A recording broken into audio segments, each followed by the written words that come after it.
தந்தை மகன் தூய ஆவியின் பேராலே ஆமேன்.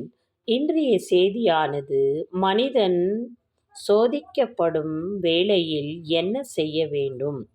மனிதன் சோதிக்கப்படும் போது துருக்கம் அல்லது உறவுகள் கைவிடும் நிலை, நம்பிக்கையுடன் இறைவனை துதித்து ஜெபிக்க வேண்டும்.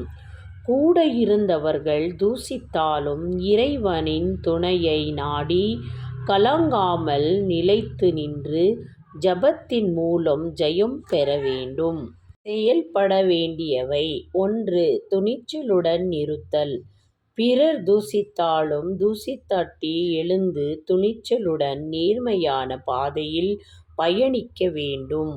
2. நம்பிக்கை கொள்ளுதல். இறைவனை தேடி வந்து பேர் சொல்லி அழைத்தவர் என்று நம்பிக்கையுடன் இறைவனில் நிலைத்திருக்க வேண்டும். 3. துருக்கம் மற்றும் நெருக்கடியான சூழ்நிலைகளில் இறைவனை சார்ந்து கொள்ளுவது மன அமைதியையும் சோதனையை வெல்லும் வழியையும் தரும். ஆகவே அவர் வழியில் நடப்பவர்கள் என்றென்றும் வாழ்வார்கள். இறைவன் நமக்கு சொல்லும் வார்த்தை என்னவென்றால், சுமை சுமந்து சோர்ந்திருப்போரே, என்னிடம் வாருங்கள், நான் உங்களுக்கு இளைப்பாறுதலை தருவேன் என்று சொல்கிறார். ஆகவே மனிதன் சோதிக்கப்படும் போது இறைவனை நாடி அவர் வார்த்தையாலும் அவருடைய வழியாலும் நடப்பதே மனிதனுக்கு நல்லது.